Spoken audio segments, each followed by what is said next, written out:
Okay, so we're gonna get ready to see if the raccoons are out there. This is Raccoon Rambles. We're gonna be feeding raccoons and talking mental toughness. For those who don't know me, I'm Brendan Fox. I post a lot of nature videos, and I also work as a mental toughness coach. So tonight we're gonna see who's out there. We're gonna hang out. I'm gonna spoil them. I got corn tonight. I got peanuts. I've already chummed the rails with some black oil sunflower seeds. Anyways, happy to have you here. Let's go check it out.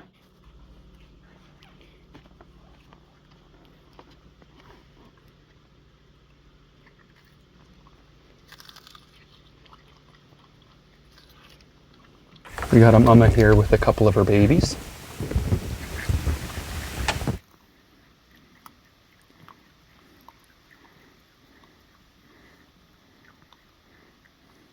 Tonight we're going to talk about Moodlifter. How to strategically lift ourselves out of bad moods and how to do the same for other people we care about. You ever notice that whenever we're in bad moods, we're not really good at helping people and thinking of others? And usually, if we're to be honest with ourselves, helping others is usually a big part of our life purpose and mission. But we can't do that. We betray our mission when we get into bad moods sometimes. Why does this matter? Well, we want to have good form on our moods to lift ourselves out of bad moods when we need it and do it effectively.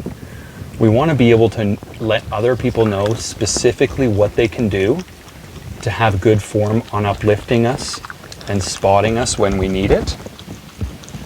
We want to be able to lift up other people when they need it. And when we learn this stuff, it helps us like ourselves more. You can join along and write these down because you're going to have a very powerful list at the end, and this can be a life-changing conversation. This is going to help you know yourself better. So the first thing we want to get clear on is what thoughts uplift you. For example, past successes and accomplishments, succeeding when nobody gave you a chance, defying the odds. Maybe moments of helping others, feeding others might uplift you. You might want to think about adventures you had as a child that uplift you, some of your favorite childhood memories. Special occasions, the wedding, anniversary, maybe birthday celebrations, maybe Christmas mornings, the wonder and surprise and ecstasy of a Christmas morning, especially in childhood. You know, you might want to think about things you're grateful for and people you're grateful for in your life.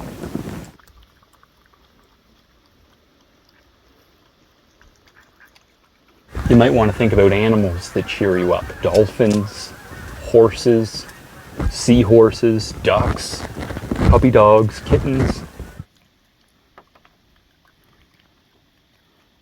We want to get specific and clear. Maybe write down 3 things that you can think about that put you in a good mood. Even thinking about how loved you are by your dog and other people, how loved you are by your spiritual role model.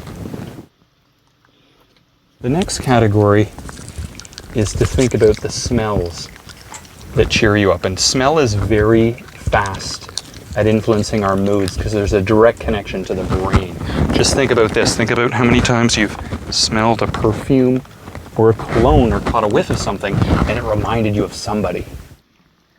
So it can have that immediate effect on changing your brain. Also, you know, it's not really a nice thing to think about, but think about a time you might have smelled a really bad smell and it immediately took you from a happy to a low mood. So smell can be that effective. So we want to get clear on what aromas or scents cheer you up.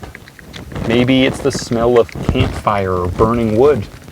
Maybe it's the smell of peppermint or vanilla or sandalwood or fresh cut grass or citrus.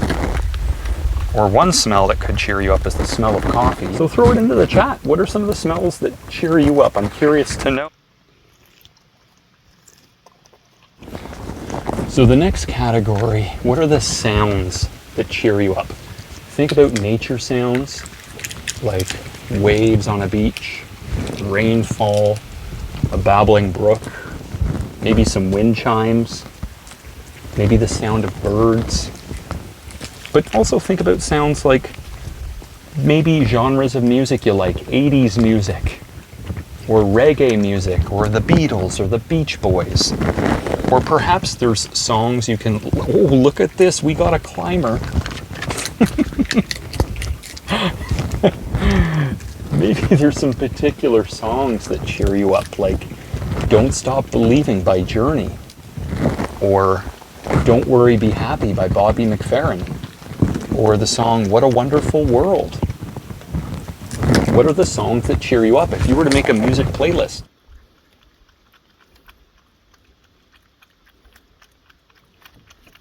Maybe the sound of laughter is a good one. It's very contagious. Think about the person you know that has the funniest laugh. Or think about like little kids and babies laughing. Next up, let's think about the locations that cheer you up, the environments. You know, maybe it's being at the beach. Maybe it's being in a forest, in the mountains. What is it? Write it down. Throw it into the chat so we can understand you and appreciate you better. Maybe there's a favorite coffee shop you like to go to. Maybe there's a favorite restaurant or a favorite spiritual or religious site, like a spiritual retreat location. Maybe there's a temple that really picks you up that you enjoy. Maybe it's being at a sports arena. Maybe it's being at the gym. What are the locations that pick up your mood? Maybe it's just hanging out in your favorite room in the house. Maybe it's going to visit someone you know and it's their place that you really enjoy. Let's get clear on maybe your 3 favorite locations that can pick up your mood.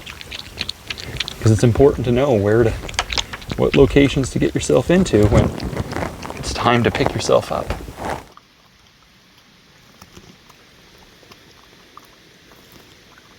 What are some of your favorite activities that cheer you up? This should be a big category. For example, what are some of your favorite games? Maybe board games or recreational games? Volleyball, hockey, baseball, pickleball. Maybe you like activities like funny dancing. Just dancing in the kitchen in the funniest way you can picks you up. Oh, we have some new raccoons joining the party. And maybe one of your favorite activities is learning. Well, what do you enjoy learning about? The body, the mind. Maybe one of your favorite activities is a form of exercise, like skipping. Have you ever noticed when you skip, it's hard not to feel good? Like the joyous skip. Maybe it's weight training, maybe it's stretching, yoga, Pilates, going for a run, going for a nature walk. Maybe a favorite activity of yours is feeding animals, like these precious and misunderstood creatures. These little bandits and rascals. Or maybe it's feeding yourself. What are your favorite foods? Maybe eating chocolate is an activity that cheers you up. Maybe drinking coffee cheers you up. Eating peaches or fruit salad. Peppermint tea. Or having one of those big Slurpees and mixing all the different flavors. If you were to have one last meal, what would it be?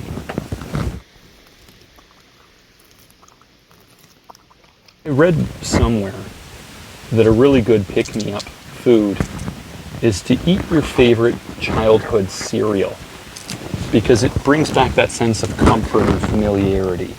So what was your favorite childhood cereal?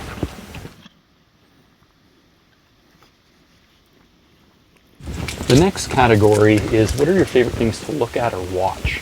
Maybe some old classic movies. You know, for me it's like Back to the Future movies or Goonies or, you know, I really enjoy some of the Star Wars movies and What About Bob? And maybe you like to look at or watch art.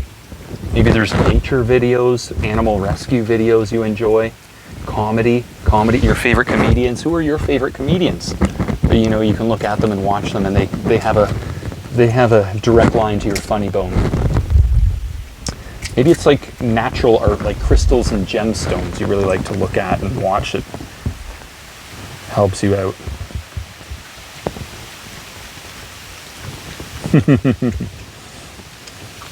Maybe it's raccoon videos, holding hands with little baby raccoons.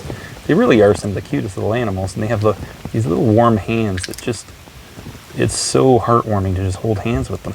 So what are some of your favorite things to look at or watch? Maybe it's sports. Maybe it's lectures from some of your favorite speakers on motivational or spiritual topics. Let me know in the chat. Now, the final category is, what are your favorite acts of kindness to do that put you in a good mood? This is the magic category. Why? Because research has shown that when you create happiness for others versus self-indulgent happiness, it actually makes you happier for longer. You also like who you are and how you're showing up in the world. So maybe you like to send people a thoughtful note or a card, and that's one of the acts of kindness you like to do. Maybe it's giving practical help, like making soup for somebody when they're sick, or helping somebody move really fulfills you. Maybe it's getting together with a friend in need and just being a sounding board and listening to them and understanding what they're going through. Oh, I'm double fisting raccoons right now. Maybe it's helping others be more in love with nature, taking them on nature walks, introducing them to fun animals. Speaking for myself on that one. Maybe it's giving helpful wisdom to those that are suffering. You know, a lot of us are under a spell of suffering that is just ignorance, and we just need a corrective of perspective. Maybe one of the favorite acts of kindness is helping others believe in themselves and raise their confidence. Right?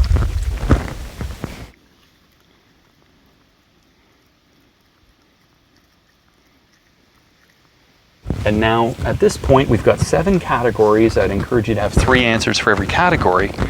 And I'd encourage you to write this out and give it to the special people in your life so that they can get a better return on their effort investment and spot you when you need it and help cheer you up. If you think about it, this kind of information can help somebody who cares about you plan the perfect day for you. If you get other people to write out their Moodlifter list, then you can love them better too. As the saying goes, we're all angels with only one wing, and we can only fly by embracing each other. Come on. Here's some new raccoons. This has been Raccoon Rambles, and it's been an honor and a pleasure feeding the raccoons with you tonight as we discuss the topics that will help us better live a human life. And whoever you are, I'm sending positive vibes your way, and I'm rooting for you in life because we're all in this together, doing the best we can. And it's an honor and a pleasure to be a part of your journey. And I think we'll end on that note.